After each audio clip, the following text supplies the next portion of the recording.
बालक को कंस बड़ा उत्तेजित हुआ कि वसुदेव की ये मजाल, मेरे साथ छल किया, विश्वासघात किया, मैं वसुदेव को जिंदा नहीं छोड़ूंगा। नारद जी कहते हैं, मूर्ख, तेरा दुश्मन वसुदेव नहीं है। वसुदेव को मारने से तेरी समस्या का समाधान नहीं होगा। तेरा दुश्मन वसुदेव का पुत्र है, देवकी नंदन है।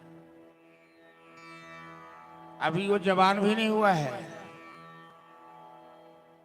तुम कोई बहाना बनाकर उसे मथुरा बुला लो, कृष्ण बलराम को यहीं पर समाप्त करवा देना। तुम्हारे पास तो भी बहुत सहयोगी हैं, मुष्टिक, चाणूर, कुवलिया पीर, अरिष्टासुर, ये सब बड़े बड़े बलवान राक्षस हैं। नारद जी भगवान की इच्छा के अनुसार काम करते हैं। उनकी प्रेरणा से ही मथुरा गए थे और बड़े कुशल हैं नारद जी ने कंस की बुद्धि को ऐसे प्रेरित किया कि नारद जी ने जो कहा कंस करने को तैयार हो गया। कंस ने एक यज्ञ करने की घोषणा की। उसी यज्ञ में नंद जी कृष्ण बलराम को बुलाएगा, कृष्ण बलराम को उसी में मारने का षड्यंत्र किया कंस ने, और अक्रूर जी को भेजा वृंदावन। नंद जी को निमंत्रण भेजने के लिए कृष्ण बलराम के साथ उन्हें बुलाया। यज्ञ की तैयारी शुरू हुई। इधर अक्रूर जी रथ पर सवार होकर वृंदावन गए। अक्रूर जी भी भगवान के बड़े भक्त हैं, उनके वंशज ही हैं।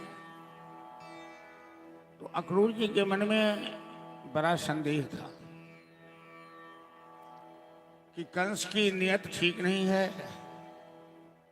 वो कृष्ण बलराम को मारने के लिए बुला रहा है और मैं ही बुलाने जा रहा हूं, तो हमें पाप लगेगा। क्या करूं, समझ में नहीं आता है। यदि मैं बुलाने नहीं जाऊंगा तो कंस हमें मार डालेगा। कंस तो बड़ा क्रूर स्वभाव का है। तर्क वितर्क करते अक्रूर जी शाम के समय वृंदावन नंद महल में पहुंचे। कृष्ण बलराम गाय चराकर आए ही थे जंगल से। दोनों भाई ने उन्हें प्रणाम किया। अक्रूर जी ने आशीर्वाद दिया, उन्हें गले से लगाया। अक्रूर जी की आंख में आंसू आ गए कृष्ण बलराम को देखकर कि दोनों की जोड़ी कितनी अच्छी है, कितनी सुंदर लग रहे हैं। लेकिन कल कंस इन्हें मार डालेगा। कन्हैया ने पूछा, चाचा आपकी आंख में आंसू क्यों आ गए?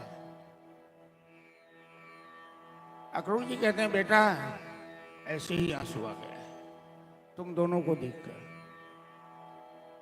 कन्हैया कहते हैं, चाचा मैं समझ रहा हूं आपकी आंख में आंसू क्यों आए हैं। आप मत घबराइए, सब ठीक हुआ। भगवान अंतर्यामी है, समझते हैं कि अक्रूर जी के मन में भय है, इसलिए आंसू आया है। तो कन्हैया ने अक्रूर जी के माथे पे हाथ रखा, सर पे हाथ रखा, मतलब आश्वस्त किया कि आप मत घबराइए। नंद जी को निमंत्रण पत्र दिया। नंद जी निमंत्रण लेकर महल में गए। यशोदा को सूचना देने के लिए कि कल हम कृष्ण बलराम के साथ प्रातःकाल मथुरा जाएंगे। नंद जी सोच भी नहीं पाए थे कि यशोदा इस बात को बर्दाश्त नहीं कर पाएगी। जो यशोदा कभी ऊंची आवाज में बात नहीं की, कभी यशोदा के अंदर गुस्सा नहीं आया। नंद जी ने जो कहा सुनकर यशोदा अत्यंत उत्तेजित हो गई।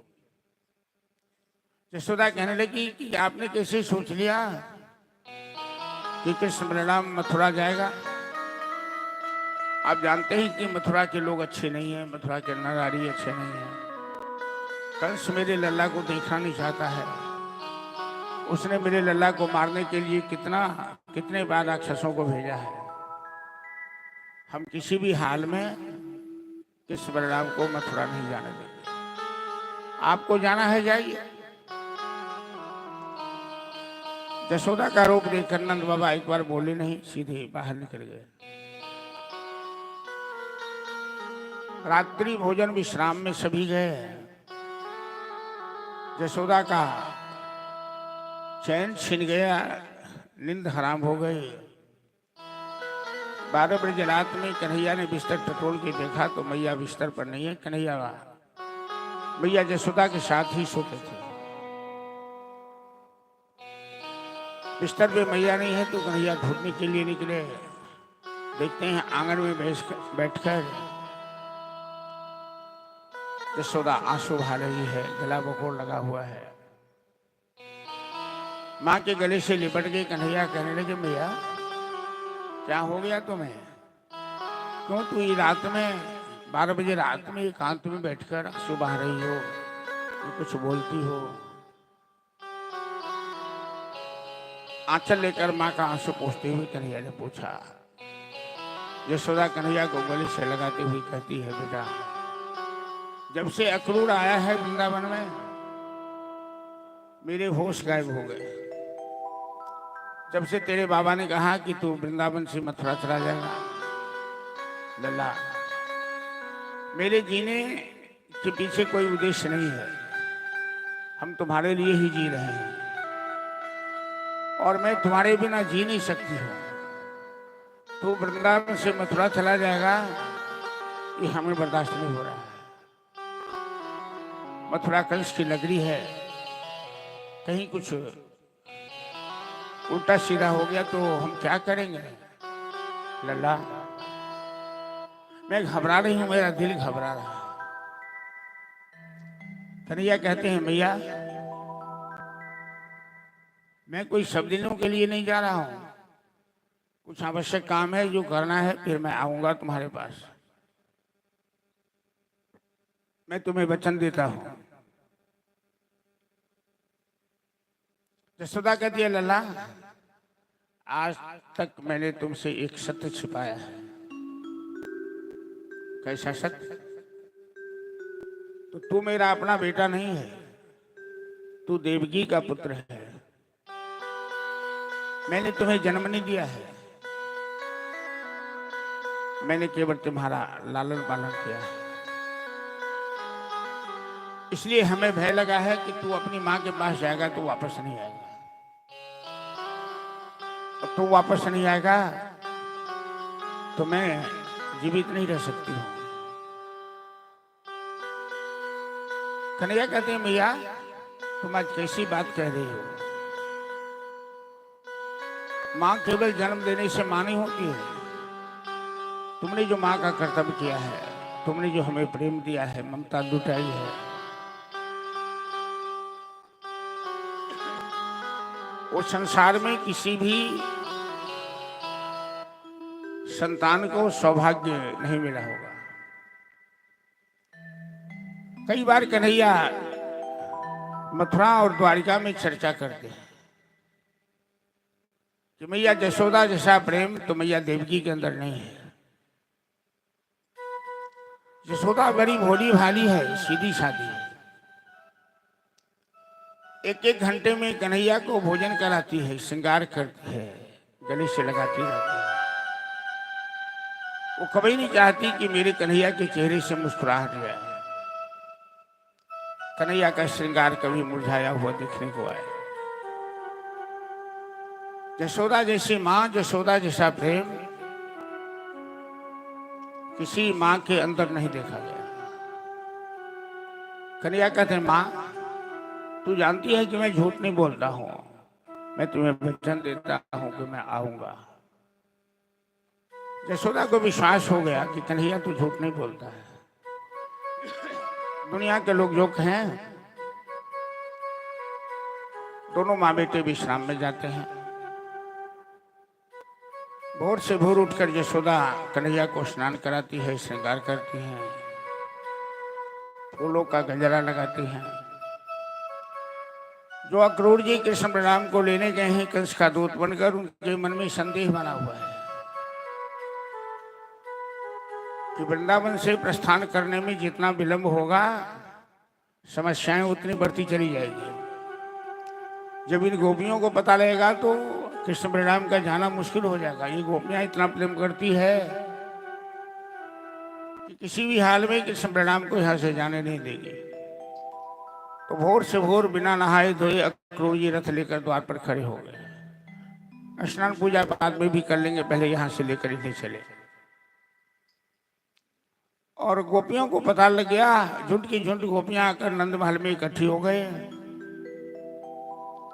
अक्रूर जी के रथ को चारों तरफ से घेर लिया। सभी गोपियां अक्रूर जी से लड़ने लगी।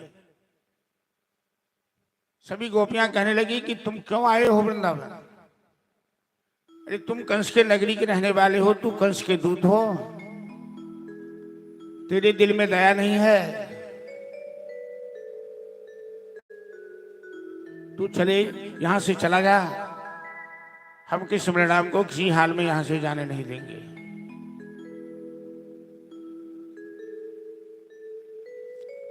अक्रूर जी तो डर के मारे खामोश हो गए, चुपचाप सुन रहे हैं सबकी बातें। ये गोपियां सब इस तरह से अक्रूर जी को घेर लिया, गोलबंदी कर ली, खड़ी खोटे सुनाने लगी। आज ये गोपियां अपनी सारी मर्यादा तोड़ दी।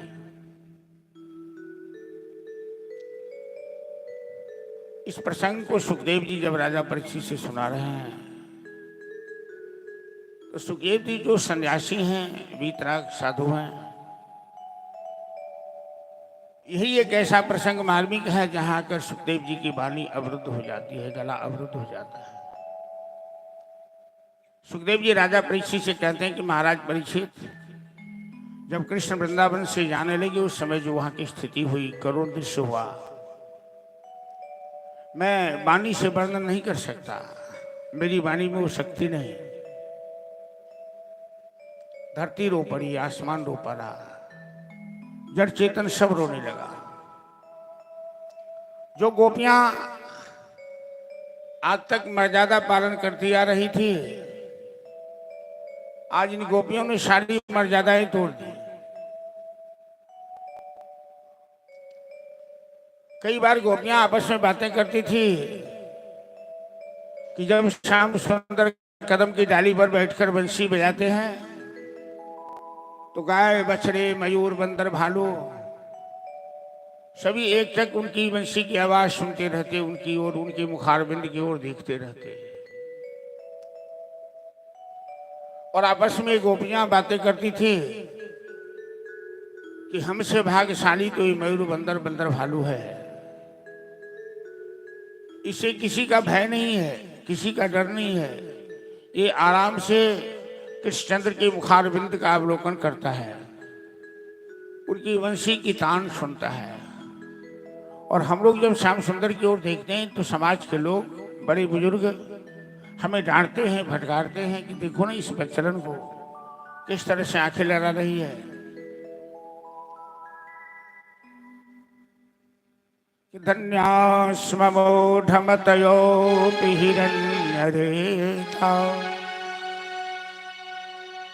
यानन्दनन्दनमुपात विचित्रवेशम् आकर्ण्य वेणुरनितं सह कृष्णसारा पूजां दधुरविरचितां प्रणयात् बलो। गोपियां आपस में कहती है कि हमसे अच्छा ये मयूर बंदर है, तो श्याम सुंदर की बंसी तो सुनता है प्रेम से, हम तो बंसी भी नहीं सुन सकते। समाज के लोग हमें डांटते हैं, हम पर निगाहें रखते हैं। आज वही गोपियां सारी मर्यादाएं तोड़ दी। एवं ब्रुवाना विरहातुरा वृषा ब्रजस्त्रियः कृष्ण गृहीतमानसा विसृज्य लज्जां रुरुदुः सशुस्वरम् गोविंद दामोदर माधवेति। एक आदमी अगरबत्ती जलावल 50 आदमी के ध्यान के खींचने रही थी। कौन जरूरी है आपके कथा में? भाई साहब कथा सुनो ना, कथा तो सुनते नहीं छे। अहाँ गणपति जब बेसी 10 आदमी अहीं के देख रहल छथि, एक घंटा बैस जाइ छै आगू में आबि कऽ। कथा के प्रवाह होइ छै, नहीं प्रवाह में यदि कोई डिस्टर्ब करे छै तो दिक्कत भऽ जाइ छै।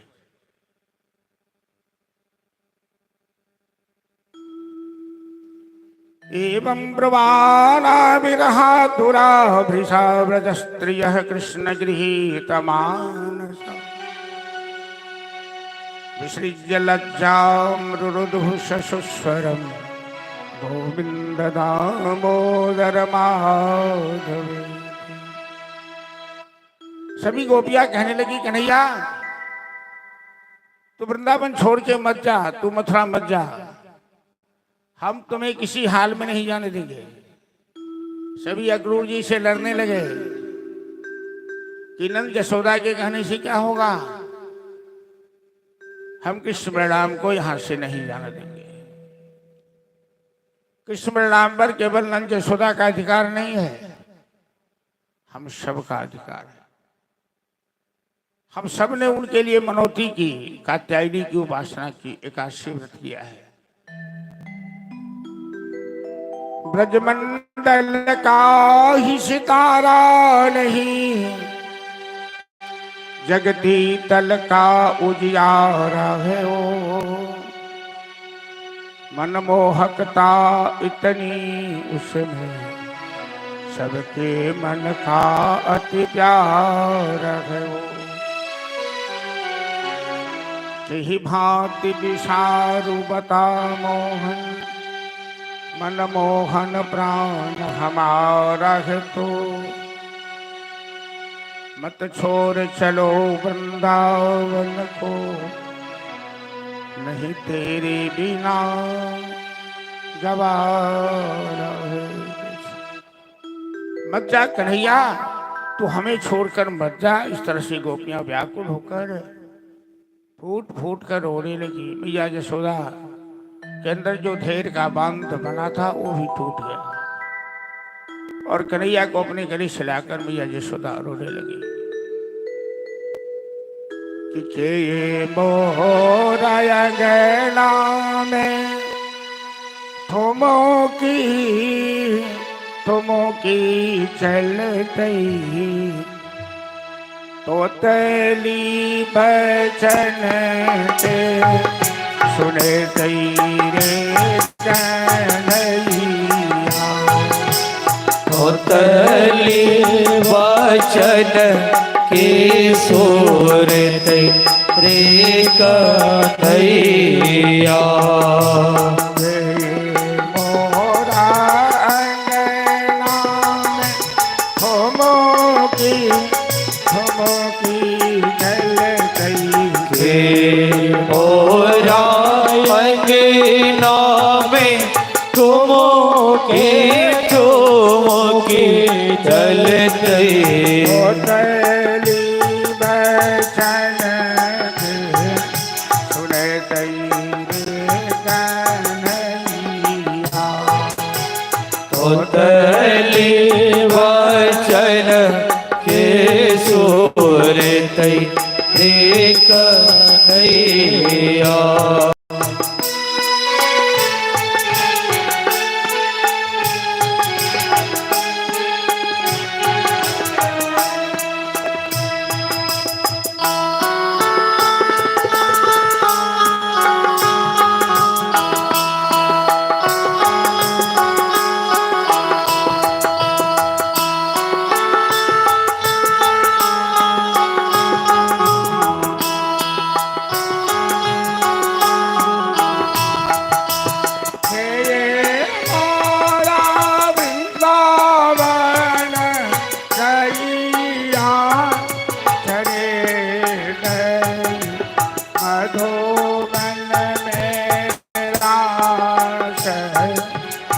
तेरे कन्हैया।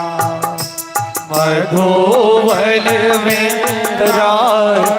रचे तेरे कन्हैया। खेला कमल मुख विरखी लैया ले भई करा कमल भूत निराखी बलैया ले वही माखन मिसरी लोटी लोटी ते तेरे कन्हैया माखन मिश्री लूटी लूटी खेतई रे कन्हैया। हेलो अभी आवाज में टोन बढ़ाओ, आवाज में टोन बढ़ाओ करें।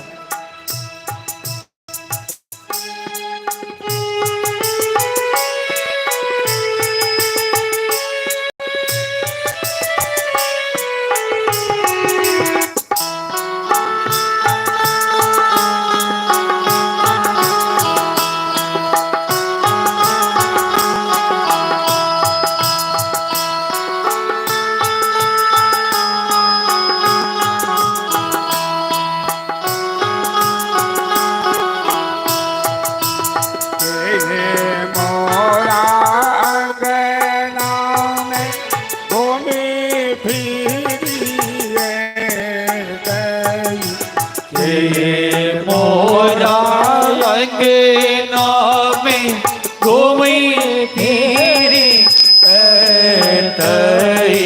मैया मैया कही के बजे तेरे कन्हैया मैया मैया कही के बजे रे कन्हैया। हो तो तेरी बचन के सुने तेरे कन्हैया तो दली वचन ए सुने तेरी कन्हैया। जय जय श्री राधे।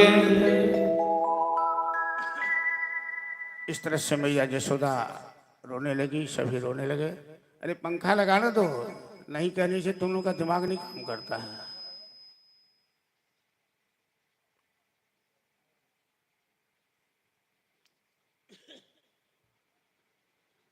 जहां भगवान की अपनी शक्ति काम नहीं करती है, वह जोग माया का सहारा लेती है। तो जोग माया भगवती ने सबके ध्यान को स्तंभित कर दिया, सभी मूर्ति की भांत देखते रह गए।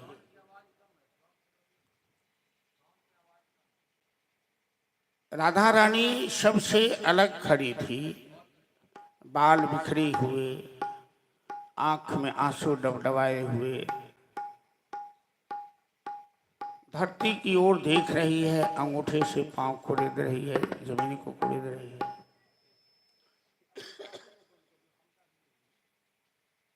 योग माया का प्रभाव तो सबके ऊपर पड़ सकता है, पर राधा तो योग माया की अधिष्ठात्री शक्ति स्वयं है, उनके ऊपर किसी का प्रभाव नहीं पड़ सकता। भगवान कृष्ण राधा जी के पास गए, कहने लगे प्रिय राधे, आप तो मेरी आह्लादनी शक्ति हैं, हम में आप में कोई फर्क नहीं है, और आपकी सहायता के बिना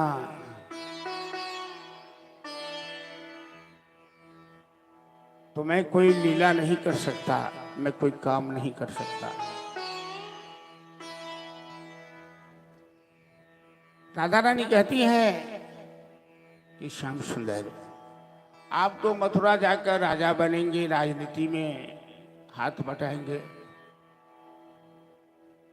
लड़ाई झगड़ा करेंगे, प्रजा का पालन करेंगे, व्यस्त हो जाएंगे। पर मैं क्या करूंगी?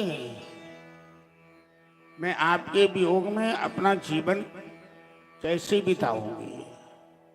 ये आपने सोचा कभी? भगवान कृष्ण राधा रानी से सहायता मांग रहे हैं। राधा अनंत कोटि ब्रह्मांड की अधिष्ठात्री शक्ति है, महामाया है। राधे और श्याम में, राधे और कृष्ण में कोई अंतर नहीं है। और राधा नहीं तो कृष्ण नहीं, राधा के बिना श्याम आधा, कहते राधे श्याम, जन्म जन्म के भाग जगाते एक राधा का नाम। आज श्याम सुंदर राधा रानी से निवेदन कर रहे हैं, आग्रह कर रहे हैं कि आप कृपा कीजिए, एक और कृपा की कर दे स्वामिनी श्री राधे। और हम लोग भी राधा रानी से वंदना करें इस भजन के माध्यम से कि हे राधे जी, आप कृपा दृष्टि बनाए रखें हमारे जीवन पर, तो हमारा सब कुछ ठीक रहेगा। हम तो अधम हैं, हम तो पापी हैं, पर आप तो अधमों को उद्धार करने वाली हैं। आप तो भक्त वत्सला हैं, परम दयामयी हैं, करुणामयी हैं। एक और कृपा की कर दे स्वामिनी श्री राधे।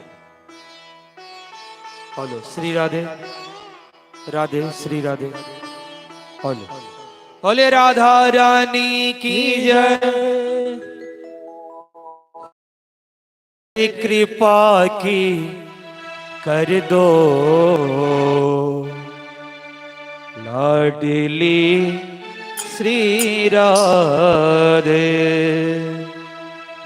हो एक नजर कृपा की कर दो लाडली श्री राधे। हो एक नजर कृपा की कर दो लाडली श्री राधे। भक्तों की झोली भर दो लाडली श्री राधे।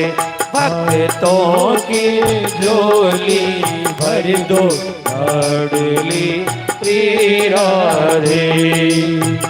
श्री राधे श्री राधे श्री राधे श्री राधे श्री राधे श्री राधे श्री राधे श्री राधे। भक्तों की झोली भर दो लाडली श्री राधे। ओ भक्तों की झोली भर दो लाडली श्री राधे। ओ एक नजर कृपा की कर दो लाडली श्री राधे। एक नजर कृपा की कर दो लाडली श्री राधे।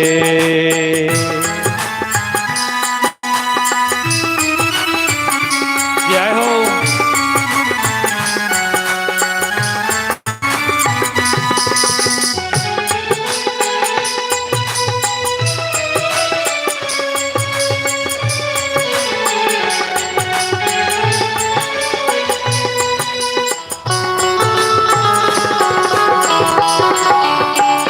हरि बोल।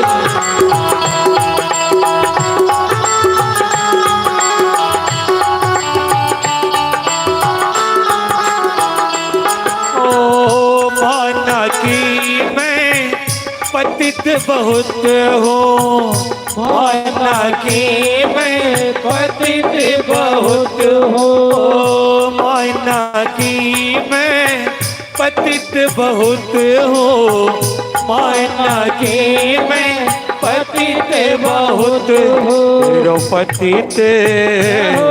तेरो पतित पावन है नाम लाडली श्री राधे। और तेरो पतित पावन है नाम लाडली श्री राधे। एक नजर कृपा की कर दो लाडली श्री राधे।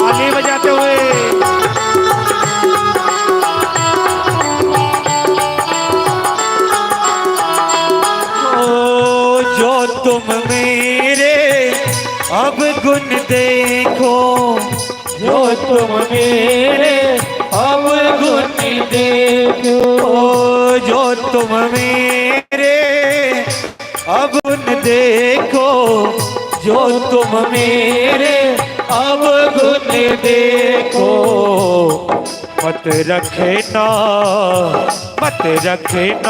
कोई हिसाब लाडली तेरा रे, ओ मत रखना कोई हिसाब लाडली तेरा रे। एक नजर कृपा ही कर दो लाडली तेरा रे।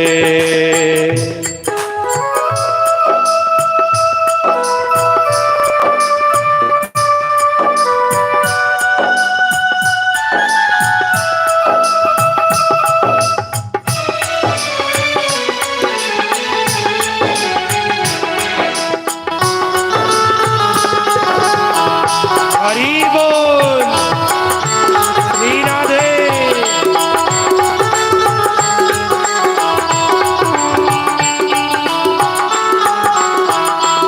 ओ चंद्र सखी भजो बाल कृष्ण छवि, चंद्र सखी भजो बाल कृष्ण छवि। ओ चंद्र सखी भजो बाल कृष्ण छवि, चंद्र सखी भजो बाल कृष्ण छवि। तेरे चरणों में जाओ बलिहार लाडली तेरा रे, ओ तेरे चरणों में जाओ बलिहार लाडली तेरा रे। एक नजर कृपा ही कर दो लाडली तेरा रे, एक नजर कृपा ही कर दो लाडली तेरा रे। भक्तों की झोली भर दो लाडली श्री राधे, भक्तों की झोली भर दो लाडली श्री राधे। जय जय श्री राधे श्याम।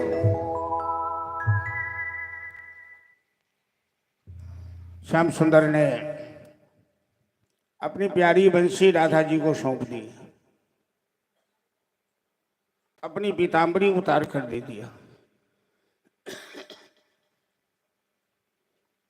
राधा जी से ये कहते हुए कि जब जब आप बंसी में मेरा नाम पुकारेगी तो मैं आपके सामने उपस्थित रहूंगा।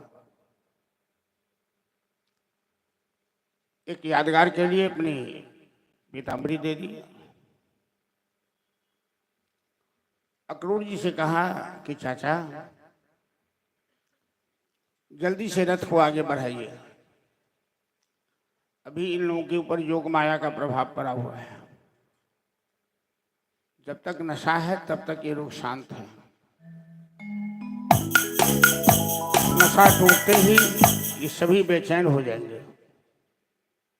अक्रूर जी वृंदावन से अपना रथ आगे बढ़ाए और सारे ब्रजवासी एक टक खड़े होकर निहारते रह गए जब तक रथ आंख से ओझल नहीं हो गया। सभी एक टक निहारते रहे, देखते रहे।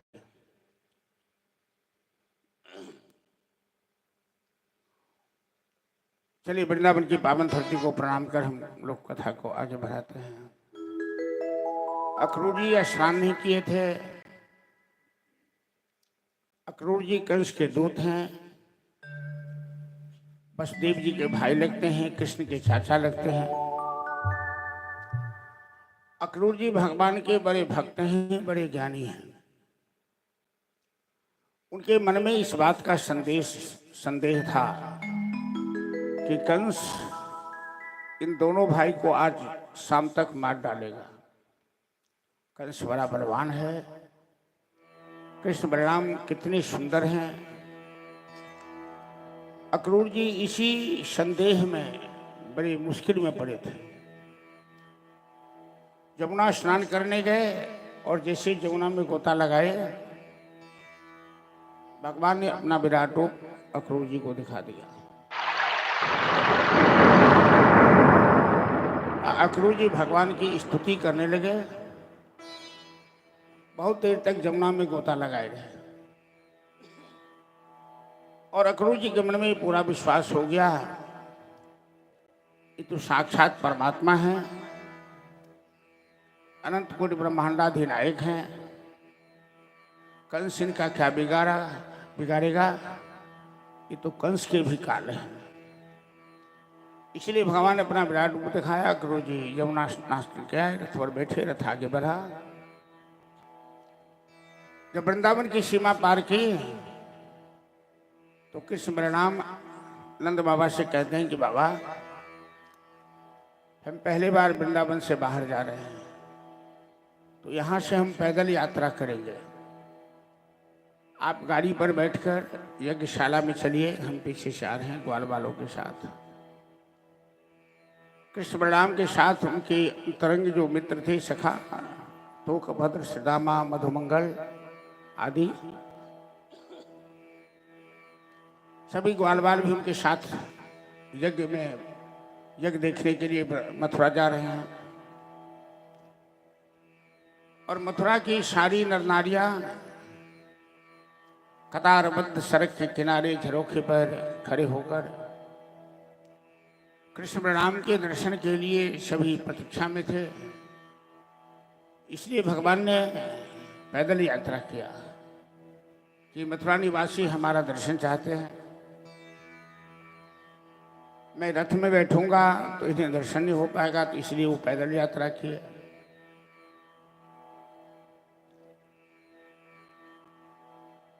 ग्वाल बाल कहने लगे, कन्हैया अरे हम तो चरवाहे हैं, राज दरबार में जा रहे हैं, पहले बार शहर में जा रहे हैं, हम देहाती हैं, हमारे कपड़े अच्छे नहीं हैं, चरवाहों का जो पोशाक होता है वही पोशाक है, तो कुछ कपड़े का इंतजाम करो ना। कन्हैया ने कहा, मित्रों कंस के भय से सभी हाट बाजार तो बंद है, लेकिन मैं कुछ सोचता हूं, इसी बीच में एक धोबी कपड़े की गठरी लेकर कंस के दरबार में जा रहा था। वो कंस के दरबार का धोबी था और कपड़ा पहुंचाने जा रहा था। श्री कृष्ण ने देखा उस धोबी को, इन्होंने आवाज लगाई, ओ मामा जी जरा सुनना तो। धोबी ने मुर्गे देखा, कहा है तुम हमें मामा जी क्यों कहते हो? एक तो मामा असली मामा होते हैं, एक मामा गाली भी पड़ता है लोग, अपने पिता का साला मामा होता है। श्री कृष्ण कहते हैं, मामा जी मथुरा के राजा कंस हमारे मामा हैं, तू मथुरा की प्रजा हो तो तुम भी हमारे मामा लगोगे। धोबी कहता, अच्छा तुम ही कंस के भांजा हो, तो जो फरफराना है फरफरा लो, आज कंस तुम्हें मार डालेगा। धोबी को मालूम है कि कंस ने इन्हें क्यों बुलाया है, आज तुम्हें मार डालेगा।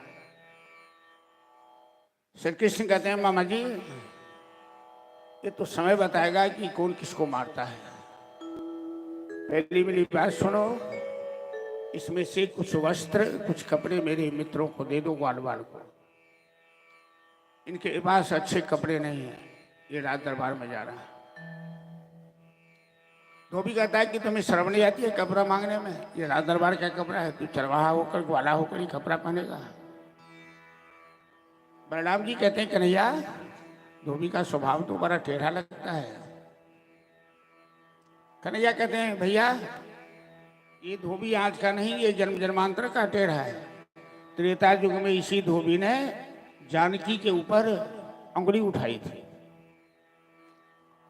तो मैं उस समय मर्यादा पुरुषोत्तम था, धोबी की बात मानकर जानकी का त्याग कर दिया।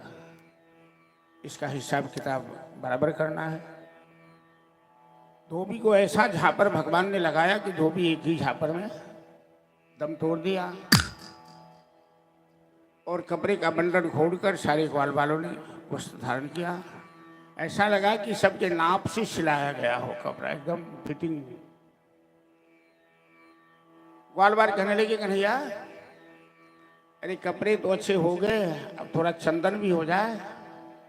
चंदन के बिना कपार सोना लगता है, भाल सोना लगता है। वस्तुतः है किसी न किसी प्रकार का चंदन लगाना चाहिए अपने ललाट में। चंदनम बंदते नित्यम पवित्रम पापनाशम,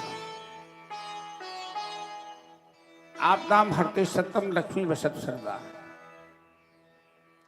चंदन लगाने से पवित्रता आती है, लक्ष्मी का वास होता है, आपदा का निवारण होता है। हर व्यक्ति को चंदन लगाना चाहिए, बिना चंदन का कपार नहीं रहना चाहिए।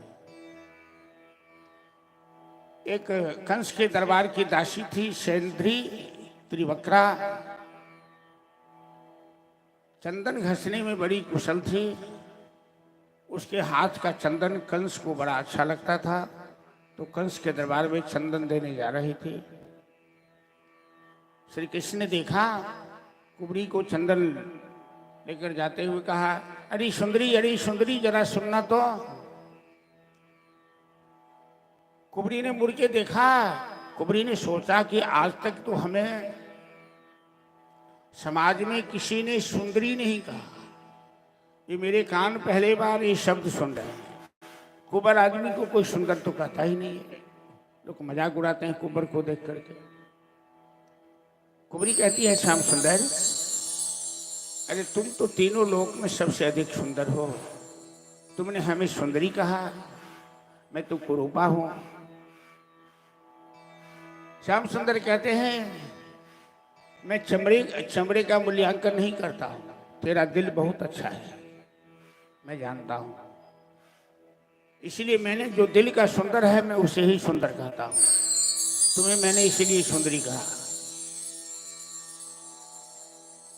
कहिए हम क्या आपकी सेवा करें?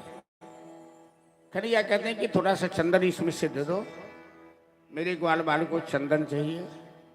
ब्रजवासी चंदन के बहुत प्रेमी होते हैं, पूरे कपार में चंदन लेपते हैं आज भी। कुबरी कहती है कि श्याम सुंदर, मैं तो कंस के दरबार की दासी हूं, मेरे हाथ का चंदन कंस को बहुत पसंद है।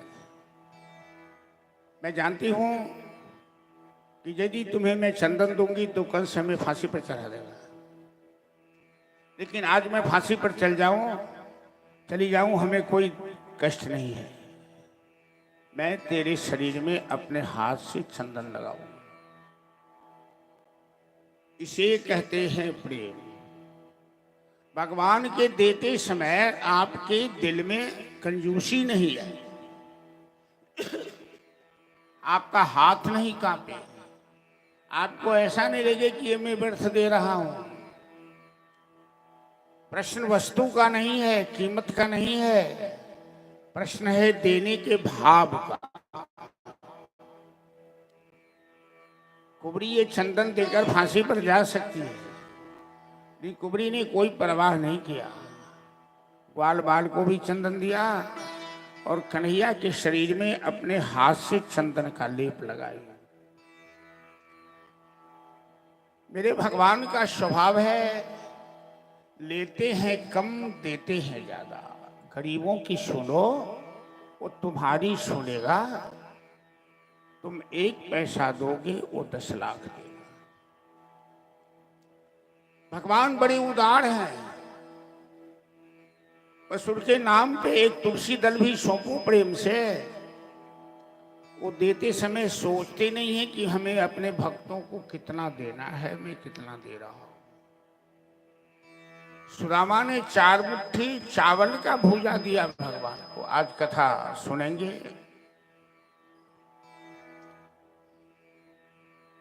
और भगवान ने 2 लोक की संपत्ति सुदामा को दे दी। देने लगे तो फिर उनका हाथ रुकता नहीं है। रुक्मिणी ने हाथ पकड़ा कि बस बस बहुत हो गया।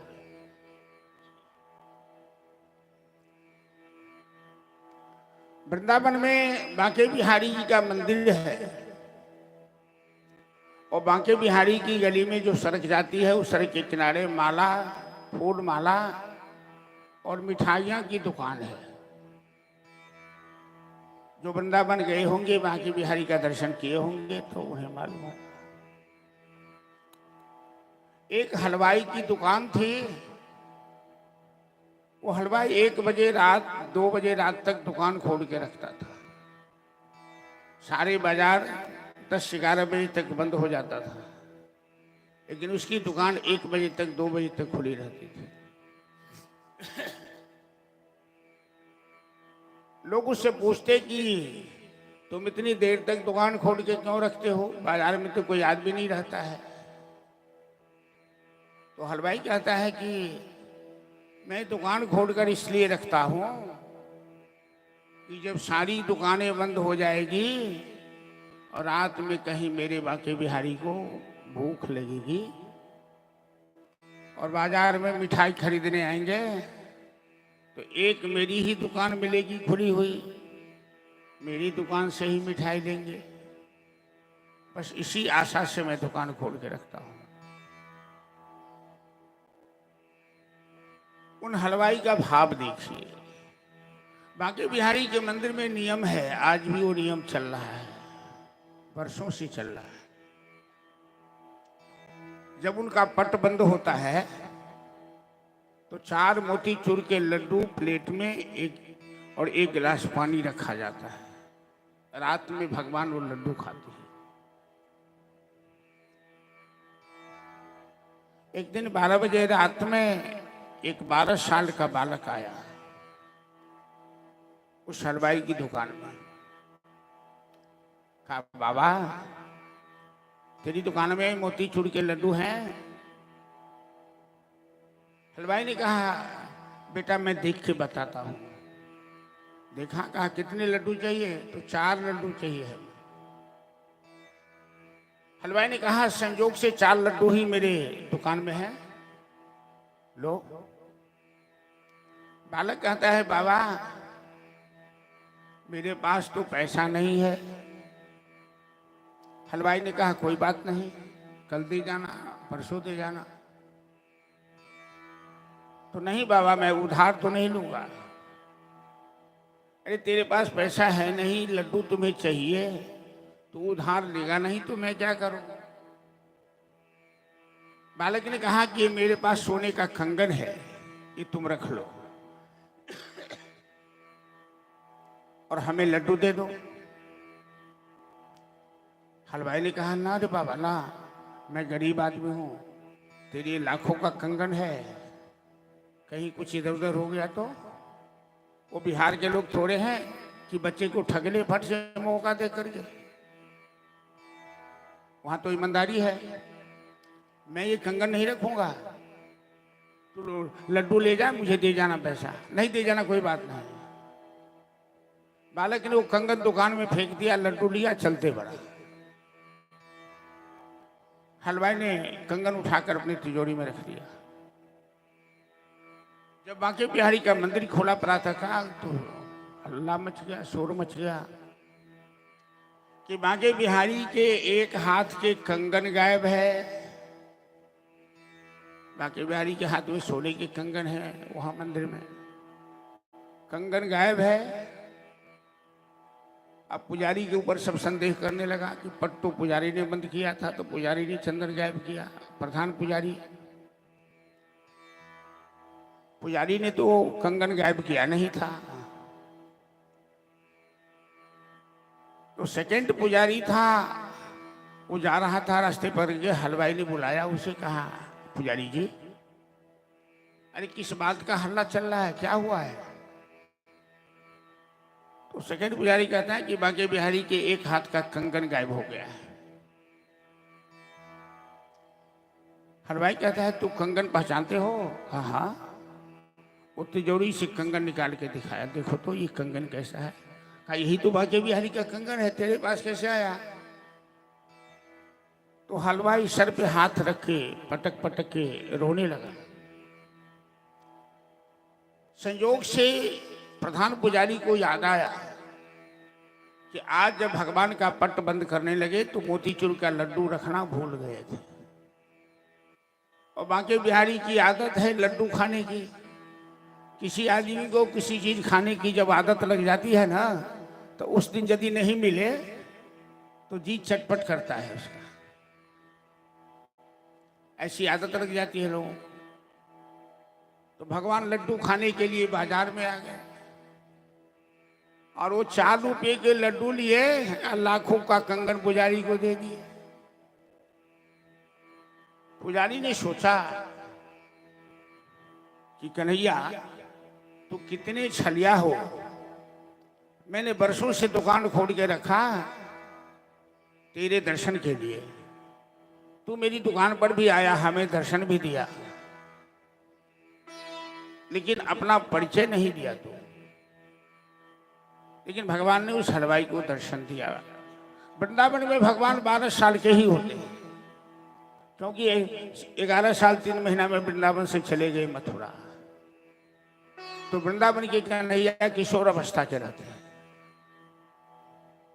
कहने का मतलब कि कुबरी ने थोड़ा सा चंदन दिया और भगवान ने कुबरी का हाथ पकड़ के झटका दिया, उसकी कुब्बट टूट गई और उसका शरीर वस्तुतः सीधा हो गया, सुंदर हो गया।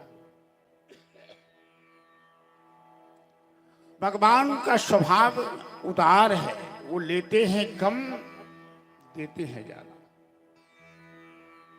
जानते हैं कि द्रौपदी के चीर हरण के समय भगवान ने कितना वस्त्र बनाया?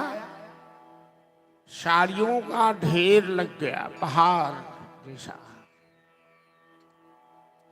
लेकिन द्रौपदी ने क्या किया था?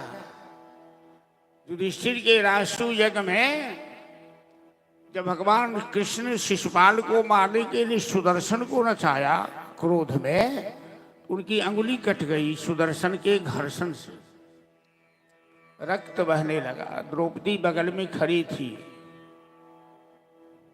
वो कीमती साड़ी महारानी थी तो कीमती साड़ी पहनी थी। द्रौपदी ने वो साड़ी फाड़ कर भगवान की अंगुली में मल्लम पट्टी किया। हमरा यहाँ जगह नहीं, भगवान के हाथों कटाए दिन तक घर में गुदरी चथरी ताकत जेबे, जे गुदरी चथरी से हाथ में पट्टी बही दे। कीमती साड़ी महिला ने जल्दी फाई सके, लेकिन द्रौपदी तुरंत कीमती साड़ी फाड़ दी कि मेरे भगवान के आंख हाथ से रक्त बह रहा है, अब मल्लम पट्टी किया। उसी समय भगवान ने बताया कि द्रौपदी तू तो थोड़ी सी साड़ी फाड़ के मेरे अंगुली में बांध रही है, और समय आने वाला है इसके बदले हमें कितनी साड़ी चुकानी पड़ेगी। और दुशासन ने जब साड़ी खींचा तो भगवान ने साड़ियों का ढेर लगा दिया। दुशासन खींचते खींचते थक गया। भगवान के काम में कभी कंजूसी मत बरतो, कृपणता मत बरतो। वो देखते हैं। आज हमारे यहाँ बिहार में देखिए, आप लोग बुरा मत मानिएगा, हम भी तो बिहार की धरती की संतान हैं और मिथिला पावन भूमि है। लेकिन लोगों का संस्कार कैसा हो गया है, यहाँ भगवान के मंदिर में भी देने के बदले लोग लेने जाते हैं, मूर्ति भी उठा के चल देते हैं। यहाँ के भगवान भूखे रहते हैं और बाहर जाइए तो मंदिर में देने वालों की कमी नहीं है, न पुजारी के पास कमी है। वहां देने वाला है, यहाँ लेने वाला है, अंतर यही। वृंदावन में कोई खेती पथारी नहीं है, रेतीली भूमि है, कंकरीली भूमि है। वृंदावन में कोई बहुत बड़ा व्यापार भी नहीं है, और सारे हिंदुस्तान की संपत्ति वृंदावन में है। वहां 1000 के 1000 साधु संत गृहस्थियों का भंडारा रोज होता है, हलवा पूरी मालपुआ। एक आदमी 5-5 जगह भंडारा खाते हैं, दक्षिणा लेते हैं, 1000-1000 रुपया दक्षिणा लेते हैं। क्योंकि वृंदावन में माता लक्ष्मी का वास है, अन्नपूर्णा भगवती का वास है। वहां देने वालों की कमी नहीं है, उदारता है। और जहां देने वाले हैं, आप यहां भी देखिए, जो दिल खोल के किसी जगजाप में खर्चा करते हैं तो देने वाले बहुत खड़े हो जाते हैं। लेकिन यदि आप उस को खर्चा करने में कंजूसी करने लगिए, छिपाने लगिए, बगलिंग करने लगिए, तो गड़बड़ है। मेरा गांव बहुत बड़ा नहीं है, छोटा गांव है, जलवार गांव। 3 साल पहले वहां दुर्गा स्थान बना। पुराना दुर्गा स्थान का जीर्णोद्धार हुआ, उसमें 20 लाख रुपए लगे। अच्छा दुर्गा भवन बना है। अब लोग कहने लगे कि कहां से पैसा आएगा, कैसे बनेगा। मैंने कहा आप लोग चिंता मत कीजिए, भगवती अपना काम खुद कर लेगी। और 6 महीना में वो मंदिर तैयार हो गया। 20 लाख रुपए लगे उसमें। जो कभी नहीं देने वाला वो भी देना शुरू कर दिया। कहने का मतलब कि भगवान के नाम पर खर्चा करो, ईमानदारी से, दिल खोल के। देने वालों की कमी नहीं है। कन्हैया वहां से आगे बढ़े तो यज्ञशाला में जैसे ही प्रवेश करने लगे तो कंस ने इन्हें मारने के लिए कुबलिया पीर हाथी को मुख्य द्वार पे खड़ा रखा था। यज्ञशाला में प्रवेश करने वाले मुख्य द्वार पर। और महावत ने हाथी को इशारा किया। हाथी ने कन्हैया को सूट से पकड़ लिया। ये हाथी 10,000 हाथी के बल वाला हाथी है। जरासंध का हाथी था। कंस ने इसे पछाड़ा था कभी। और जरासंध ने अपनी बेटी के ब्याह में दहेज के रूप में कंस को ये हाथी दिया था। कृष्ण में और हाथी में कुश्ती शुरू हुई। सभी हाहाकार करने लगे।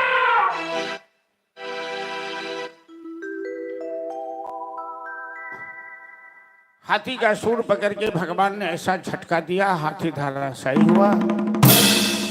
एक ही मुष्टिक प्रहार किए, हाथी ने चित्कार मार के दम तोड़ दिया। और दोनों भाई हाथी के दोनों दांत उखाड़ लिए, यज्ञशाला में प्रवेश किए। कंस के पास एक धनुष था। जो धनुष को तोड़ेगा वही कंस को मारेगा। तो कंस ने उस धनुष की रक्षा के लिए बड़े बड़े बलवान को लगा रखा था, पहलवानों को। कृष्ण बलराम यज्ञशाला में प्रवेश किए। हाथी के दांत से ही उन पहलवानों को मारकर भगाया। और कृष्ण ने उस धनुष के 2 टुकड़े करके दोनों तरफ फेंक दिए। अब तो हाहाकार मच गया। मथुरा वासियों को आश्चर्य लगा, इस बालक ने धनुष को तोड़ दिया है, क्या यही कंस को मारेगा। सभी यह सोच करने लगे। दर्शक दीघा में नंद बाबा बैठे थे। कंस कुश्ती का बड़ा शौकीन था। 2 पहलवान उसके अखाड़े में लंगोटे बांधकर पैतरेबाजी कर रहे थे। मुष्टिक और चानूर। कंस स्वयं सिंहासन पर बैठा है। नंद बाबा दर्शक दीघा में बैठे हैं। हजारों लोग बैठे हैं। नंद बाबा के बगल में ग्वाल वालों के साथ कृष्ण बलराम जाकर बैठ गए। मुष्टिक ने बलराम का हाथ पकड़ा, चानूर ने कृष्ण का हाथ पकड़ा और दोनों को अखाड़े में खींच लिया। कहा चलो हमसे कुश्ती लड़ो। कृष्ण बलराम कहते हैं तुम्हें शर्म नहीं आती है? तुम हाथी जैसा मोटा तगड़ा और बच्चे से कुश्ती लड़ोगे? मुष्टिक चानूर कहता है, अरे तुम देखने में भले ही बच्चा हो, लेकिन हमने सुना है तुमने बड़े बड़े पहलवानों को पछाड़ा है। तो कृष्ण बलराम कहते हैं कि जब तुमने सुना है कि बड़े बड़े पहलवान को पछाड़ा है तो तुम्हें भी पछाड़ दूंगा। तुम्हें छोड़ूंगा क्या? तो चलो इस बात का फैसला हो जाए। मनुष्य संसार में देखता है कि 4 आदमी के कंधे पे बैठ के श्मशान की ओर लोग जा रहा है, नंबर लगा हुआ है, राम नाम सत्य है, राम नाम सत्य। अहनि अहनि भूतानि गच्छन्ति यम मंदिरम शेषाः स्थिरत्वमिच्छन्ते किम आश्चर्य मतः। दुनिया में ये बड़ा आश्चर्य की बात है कि लोग देखते हैं कि लोग श्मशान की ओर जा रहे हैं, लेकिन बाकी आदमी सोचते हैं कि हम कभी नहीं मरेंगे, हम हमेशा जिंदा ही रहेंगे। अरे यहाँ आए हैं तो जाना पड़ेगा, आए हैं सो जाएंगे राजा रंग फकीर, कोई नहीं बचेगा यहाँ। मृत्यु को हमेशा याद रखिए। यदि आपको मृत्यु याद रहेगी ना तो आप पाप नहीं कीजिएगा। पाप करने वाले को दंड मिलता है, कष्ट मिलता है। अब मृत्यु याद करने वाला कभी पाप नहीं करता। जब मरना है तो पाप क्यों करूं, झूठ क्यों बोलूं। नंद बाबा घबरा गए। अब नंद बाबा की समझ में आई कि कंस ने हमें यहाँ क्यों बुलाया है। ये मेरे लला को मरवाना चाहता है। मुष्टिक चानूर बड़ा बलवान है। मुष्टिक चानूर आज तक कुश्ती में हारा नहीं किसी से, और इतने छोटे छोटे बच्चे इतने बड़े पहलवान से लड़ेंगे, ये तो मेरे लल्ला को मार डालेगा। लेकिन नंद बाबा की बात वहां कौन सुनने वाला है। कंस के डर से कोई बोलता नहीं, सभी शांत बैठे। कृष्ण बलराम ने देखा बाबा घबरा रहे हैं, और उस अखाड़े में मल्ला राम सनिव निराम निर्भर स्त्री ना स्मरो मृत्युमान। उस अखाड़े में भगवान को सबों ने अपनी अपनी भावना के अनुसार देखा। कोई ने उन्हें ईश्वर माना, कोई ने उन्हें तत्ववेत्ता माना, कोई ने उन्हें कंस का काल समझा, कोई ने उन्हें अपना बालक समझा, कोई उन्हें अपने परिवार का सदस्य समझा। जाकी रही भावना जैसी प्रभु मूरत देखी तिन तैसी। नंद बाबा घबरा कर बजरंगबली की प्रार्थना करने लगी कि हे बजरंगबली, मेरे लल्ला की रक्षा करना। हम तुम्हें 11 मन मोतीचूर का लड्डू चढ़ाएंगे। बजरंगबली कौन है? कुश्ती के देवता हैं बजरंगबली हिंदू धर्म में। महावीर नाम है इनका। लंका में डंका बजा दियो अंजनी के ललनमा। तो नंद बाबा बजरंगबली का ध्यान करें। चलिए हम लोग एक बजरंगबली का भजन प्रस्तुत करते हैं कि प्रतिपाला रखवाला ओहे लाल लगौटी वाला। प्रतिपाला रखवाला ओहे लाल लगोटी वाला। प्रतिपाला रखवाला ओहे लाल लगौटी वाला। ओ प्रतिपाला रखवाला ओहे लाल लगोटी वाला। सकल जगत के स्वामी हो तुम, सकल जगत के स्वामी हो तुम। घर घर करत उजाला हो। प्रतिपाला रखवाला ओहे लाल लगोटी वाला। प्रतिपाला रखवाला ओहे लाल लगोटी वाला।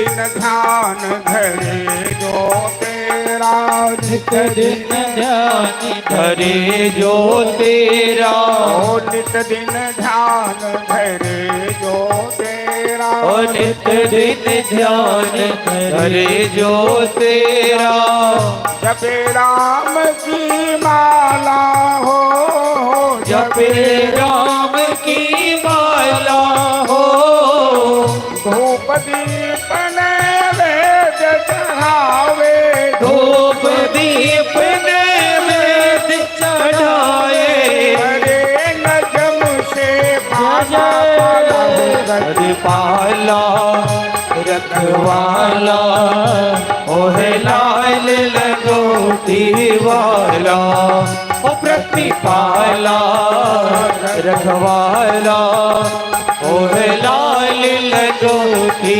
वाला।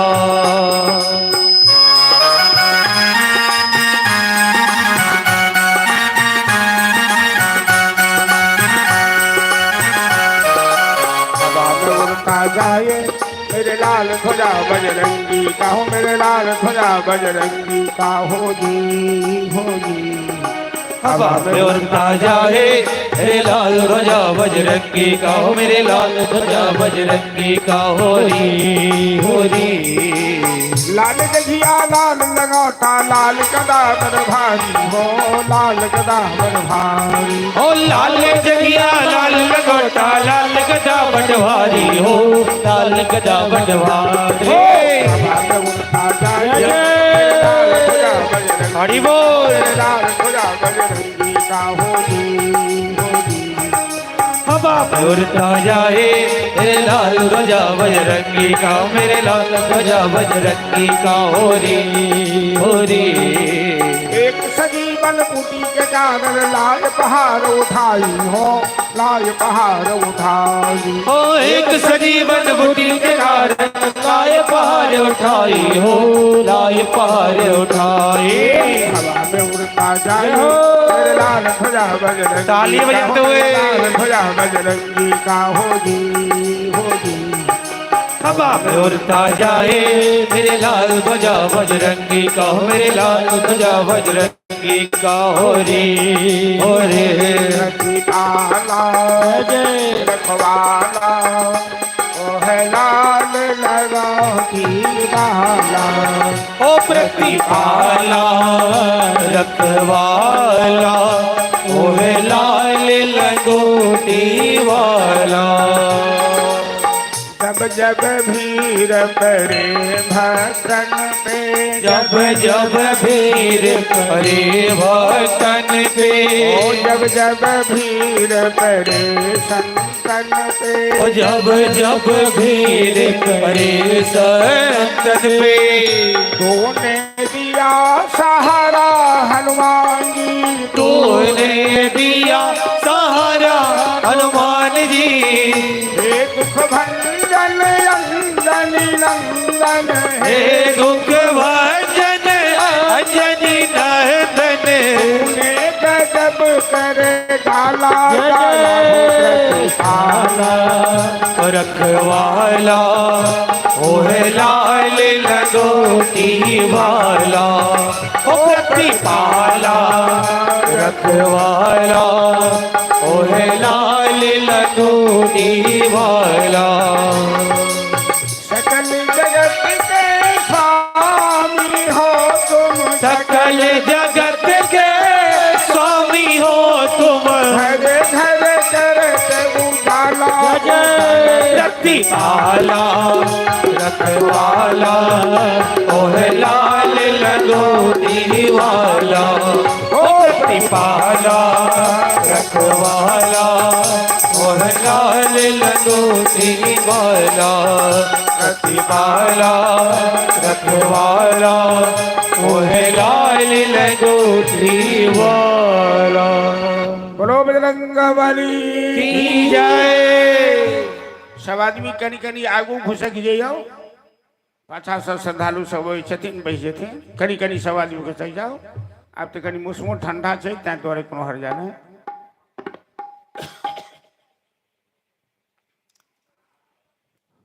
वो ऑपरेटर साहब कनी बाजा में और दम दियो कनी हम आई बेदम भेल छी तो बाजा के दम ठीक रखो। हम बुखार लागल में कथा कह रहा छी, बाजा के मन नहीं करिए, लेकिन भगवान की कृपा। अब मुष्टिक चाणूर, मुष्टिक से बलराम जी की, चाणूर से कृष्ण की कुश्ती चल रही थी। जैसे गरुड़ सांप को खिला खिला के मारता है, दोनों भाई ने दोनों पहलवान के साथ खेला पहले, कभी दाएं कभी बाएं, कभी ऊपर कभी नीचे। दोनों पहलवान की शक्ति जब शिथिल हुई तो दोनों ने दोनों को उठाकर जोर से अखाड़े में पछाड़ा और छाती पर बैठ गए।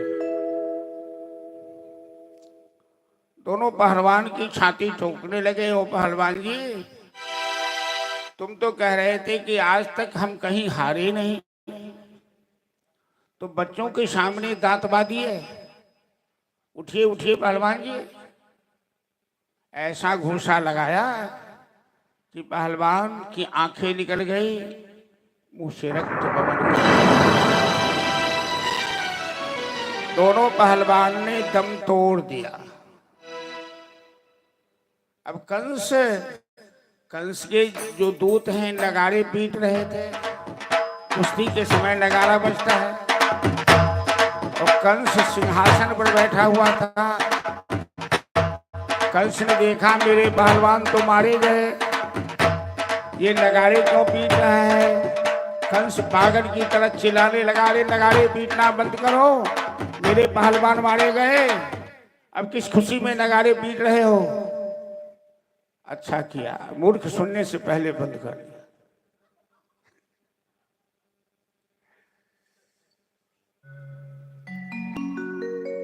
अब कृष्ण बलराम अखाड़े से छलांग लगाकर कंस के पास चले गए। कंस जब तक सावधान होता, श्री कृष्ण ने कंस का केस पकड़ा, सिंहासन से नीचे पछाड़ा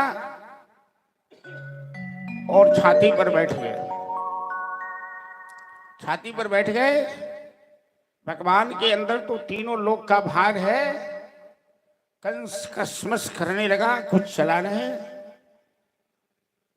कन्हैया कहते हैं, मामा कंस, अरे तूने हमें मारने के लिए कोई कसर छोड़ा नहीं, बड़े बड़े पहलवानों को भेजा, लेकिन तेरे पहलवानों ने मेरा कुछ नहीं बिगाड़ा। अब तुम मरने के लिए तैयार हो जा। तूने बड़ा पाप किया है, तेरे पाप का घड़ा भर चुका है। ऐसा कह के कृष्ण ने ऐसा घूंसा जमाया कि कंस ने दम तोड़ दिया। जैसे कंस ने दम तोड़ा, मथुरा की प्रजा तो कंस के भय से चुप थी अभी तक।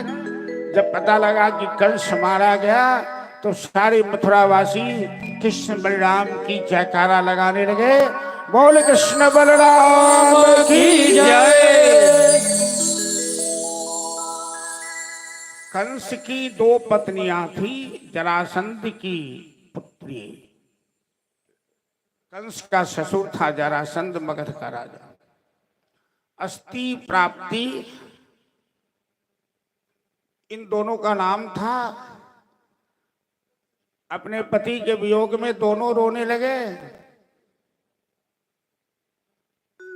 तो कृष्ण बलराम केहन नाटक करखिन देखियो। मामा कंस के मार देलखिन, आ मामी जे कनैत रहथिन तब मामी के कोड़ा में जाकर दोनों भाई काना लगलखिन, ए मामी ये मामी, यो मामा यो मामा, ए मामी हमने मामा के मारलिए।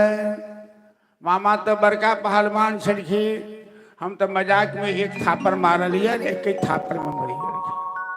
भगवान के थापर में तो बड़ बल छे ने। वो देखो में छोट छथिन, समस्त ब्रह्मांड के आधार छथिन। तब मामी हमने मामा के मारलिए। तब मामी कनैत कनैत कहलखिन, बउआ अहाँ किया कनै छी, अहाँ कोन मारलिए हुनका। वो अपने पाप से मरी गेलखिन। काल दंड गही काहू न मारा, हरे धर्म बल बुद्धि विचारा। भगवान अपने हाथ में लाठी लेकर किसी को मारते नहीं, और भगवान जब मारते तो उनकी लाठी में आवाज भी नहीं होती है, केवल चोट लगती है। उनकी मार बड़ी खराब है, इसलिए पाप करने से डरिए। अब मामी कहती है कि तुमने नहीं मारा, वो अपने पाप से मर गए।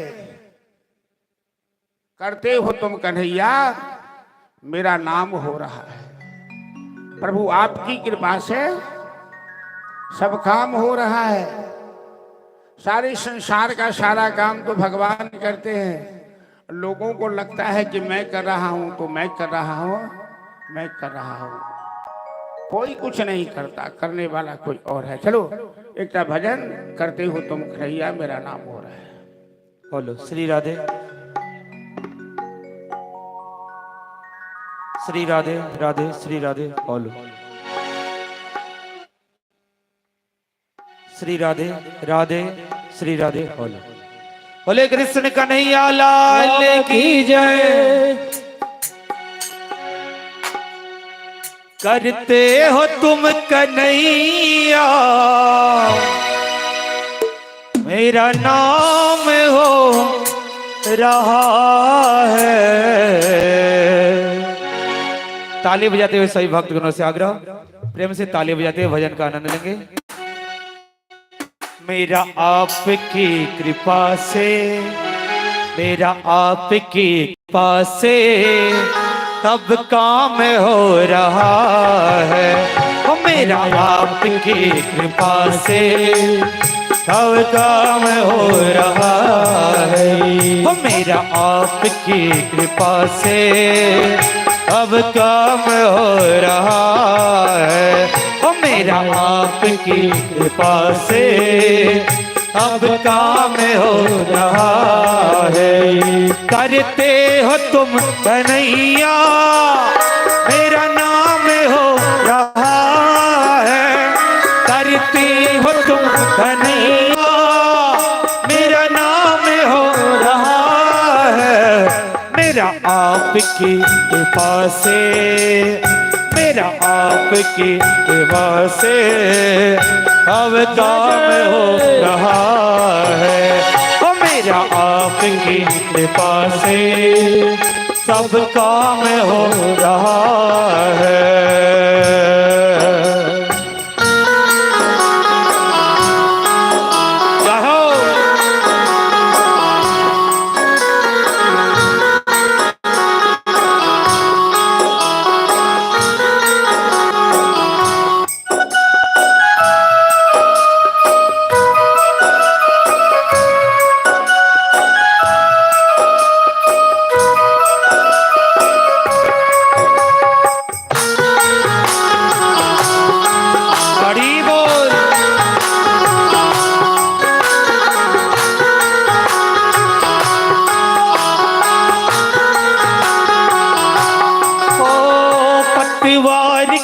बिना ही मेरी नाव चल रही है। पतवार के बिना ही मेरी नाव चल रही है। हैरान है जवाना मंजिल भी मिल रही है। हैरान है जवाना मंजिल भी मिल रही है।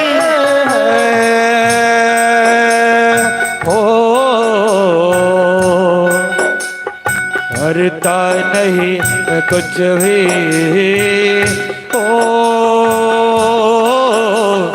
करता नहीं कुछ भी अब काम हो रहा है। करता नहीं कुछ भी अब काम हो रहा है। करते हो तुम कन्हैया, तेरा नाम हो रहा है। करते हो तुम कन्हैया, तेरा नाम हो रहा है। वो मेरा आपकी कृपा से, मेरा आपकी कृपा से सब काम हो रहा है। ओ मेरा आपकी कृपा से सब काम हो रहा है।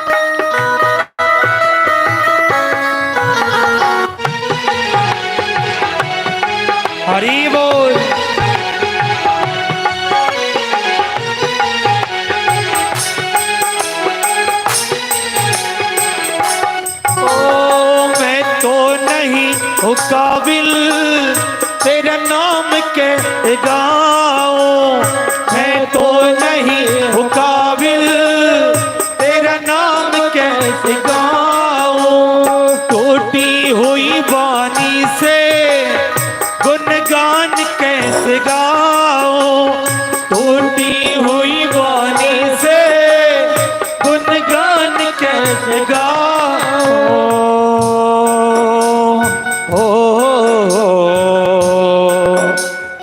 मेरी ही प्रेरणा से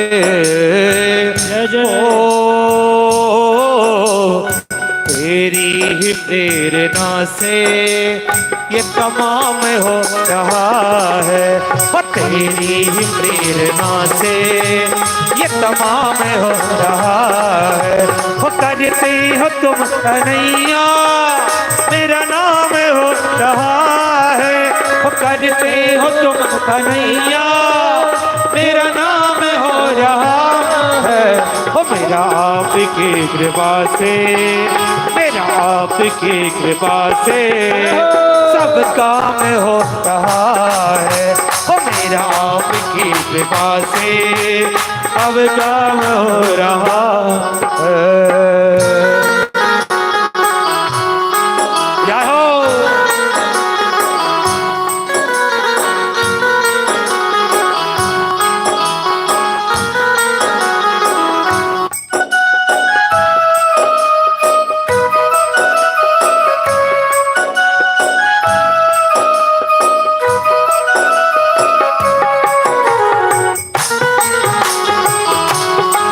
हरी बोल। ताली की सेवा करते हुए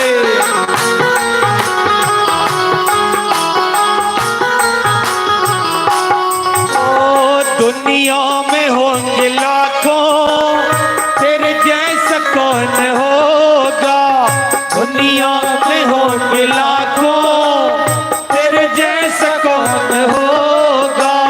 तुझ जैसा बंदा परवर भला ऐसा कौन होगा, तुझ जैसा बंदा परवर भला ऐसा कौन होगा।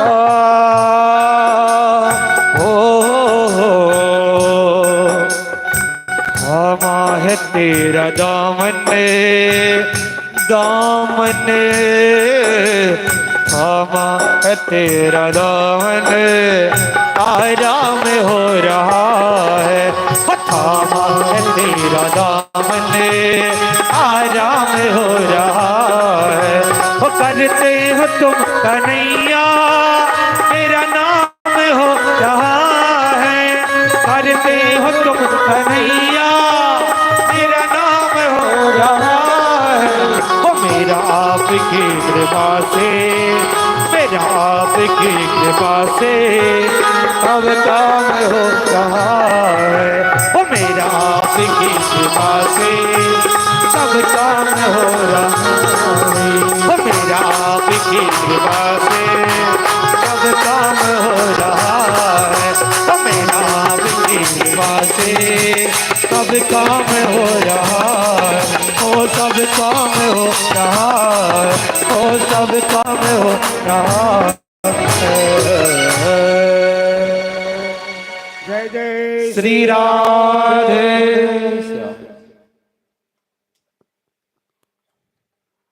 पतवार के बिना ही मेरी नाव चल रही है।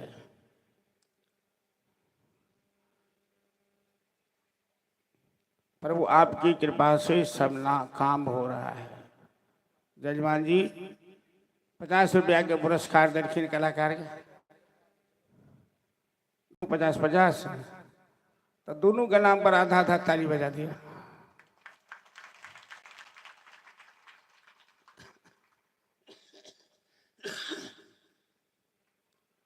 कथा में भजन एही लेल गायल जाइ छै जे भजनो कथे छै। जब भजन के बुझबे तो कथा से अलग नहीं छै, वरना कथा में भजन के जरूरत नहीं पड़े छै। लेकिन ओहने भजन गायल जाइ छै जे कथा छै। तो पतवार के बिना ही मेरी नाव चल रही है। नदी में जे नाव चले छै तो ओकरा पतवार लग के खेबै छै लोग। लेकिन भगवान जी नाव के चलावे छथिन, एहिमे पतवार नहीं छे। पतवार नहीं छे तो ई नहीं छे जे नाव भसिया गए। हैरान है जमाना, मंजिल भी मिल गई है, वो नाव अपना मंजिल पर पहुंचे छे। हराना जमाना ई बात सोच कर हैरान छे। अब पकड़ा है तेरा दामन तो आराम हो रहा है। रेलगाड़ी पर जे चढ़े छिए तो अपने रेलगाड़ी चलबे छिए कि ड्राइवर चलावे छे?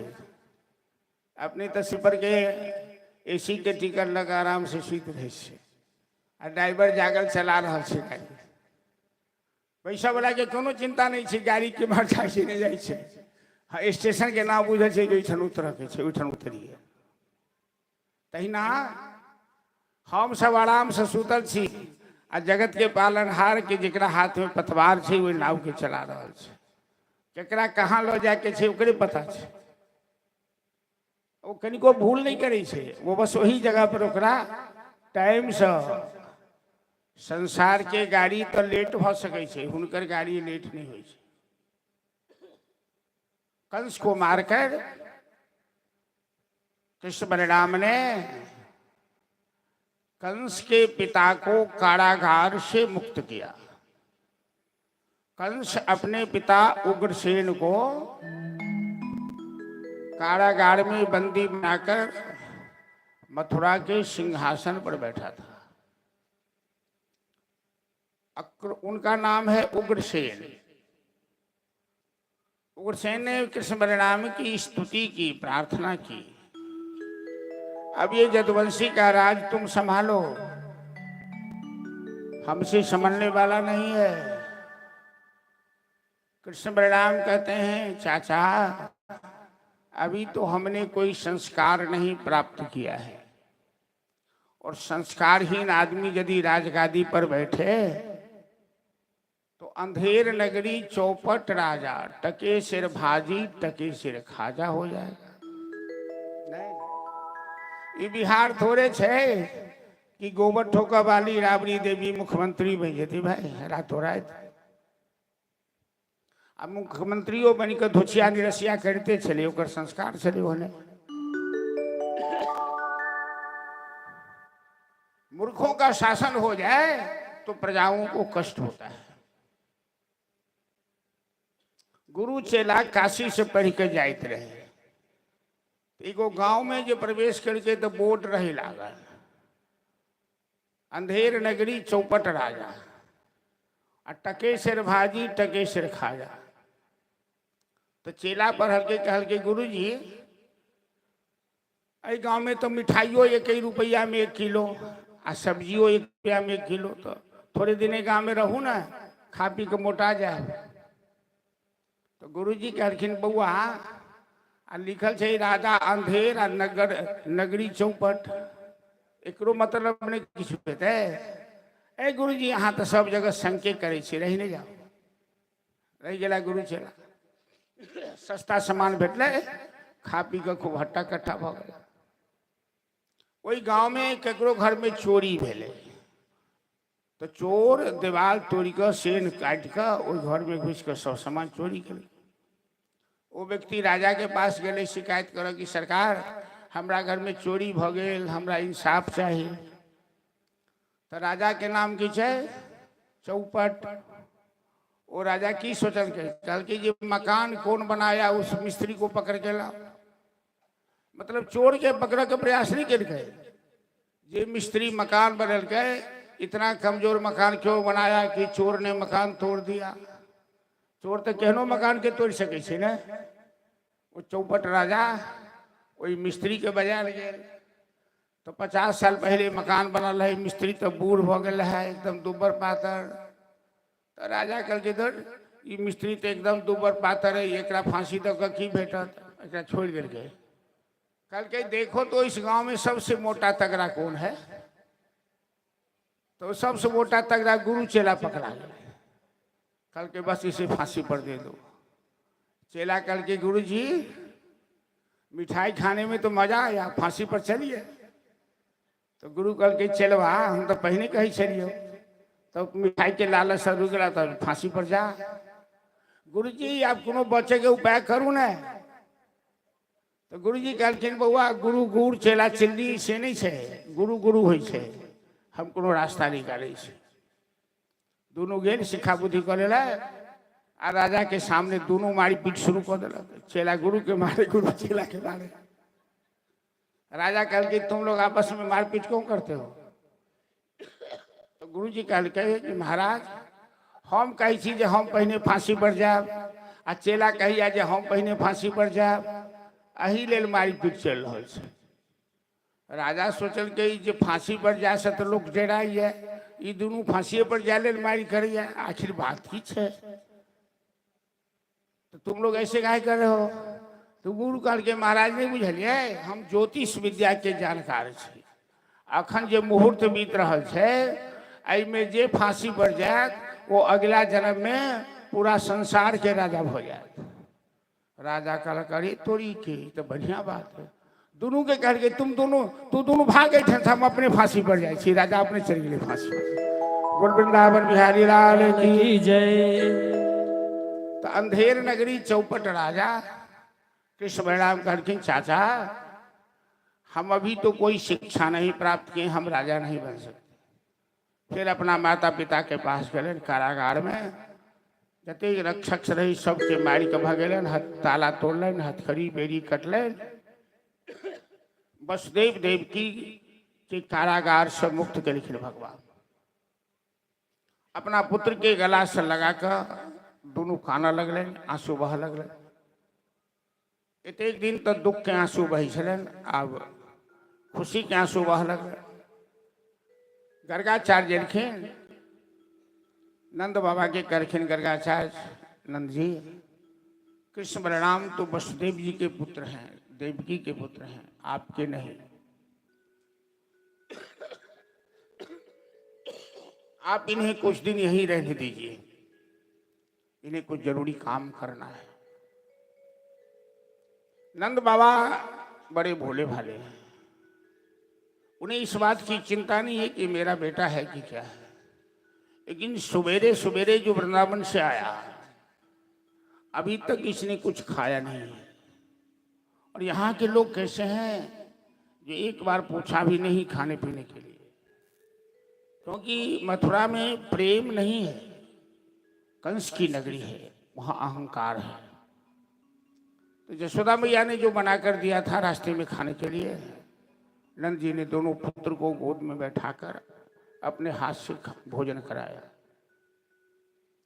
नंद जी गले से लगा लिए, कहने लगे कन्हैया हम लोग तो ग्वाले हैं, तू क्षत्रिय वंश के हो और हम लोगों से बहुत अपराध हुआ होगा, बहुत गलतियां हुई होगी, क्योंकि ब्रजवासी पढ़े लिखे नहीं हैं, लेकिन ब्रजवासी दिल के सीधे हैं।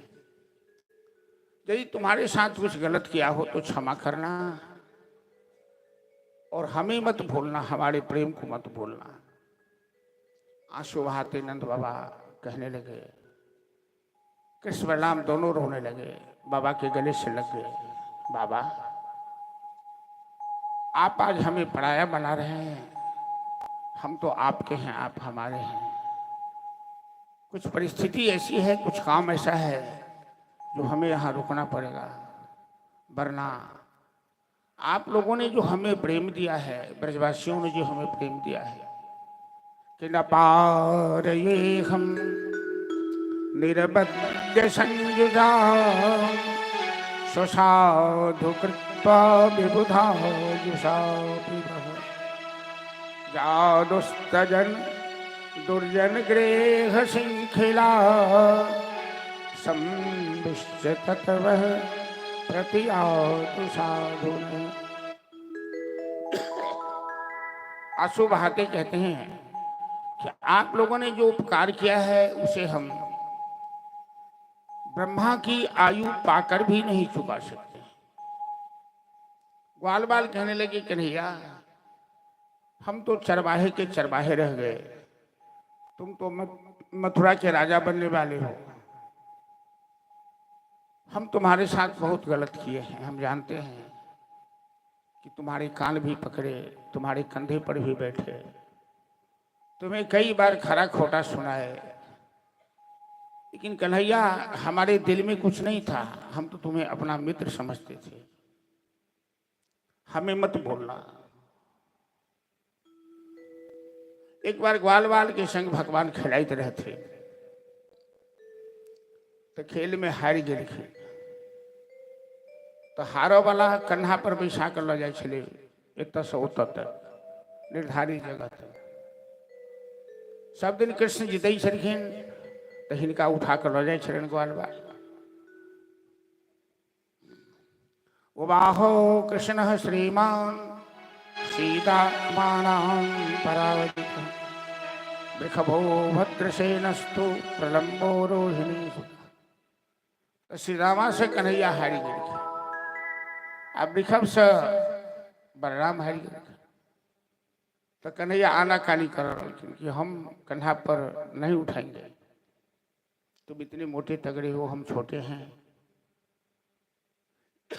सीतामा कह के कन्हैया खेल में न कोई बड़ा होता है न कोई छोटा होता है, तुमको इतने दिन कन्हैया पर उठाए, कंधे पर उठाए, तो तुम्हें मजा आया, तो आज हम भी तुम्हारे कंधा पर बैठेंगे, तुम्हें उठाना पड़ेगा। कन्हैया कहते मैं नहीं उठाऊंगा। तो नहीं उठाओगे तो क्या बात है, अरे खेलन में कोई काहे को गुस्सैया, हम तुम जात पात के एगे, कहा भाई अधिकन तो ही गैया, तेरे बाबा को कुछ गाय ज्यादा है, गाय ज्यादा है, मेरे बाबा को गाय कुछ कम है। इसका मतलब क्या, खेल में नियम टूट जाएगा। तुम नहीं उठाओगे कंधे पर तो हम तुम्हें अपनी मंडली से छुट्टी कर देंगे, नाम कटिश कर देंगे। जैसे ग्वालवाल ने कहा कि हम अपनी मंडली से तेरा नाम कटिश कर देंगे, तो कन्हैया कान पकड़ के उठ बैठ करने लगे, बहुर न करी हो नंद दोहैया, बहुर न करी हो नंद दोहैया। मैं नंद बाबा की सुगंध खा के कहता हूँ, अब ऐसी गलती नहीं करूँगा, किंतु हमें अपने मंडली से अलग मत करो। भगवान कहते हैं ग्वाल वालों को कि मित्रों, हमें तो यही स्वभाव अच्छा लगता है, मैं बड़ा बन के नहीं रहना चाहता हूँ, मैं सहज बन के रहना चाहता हूँ।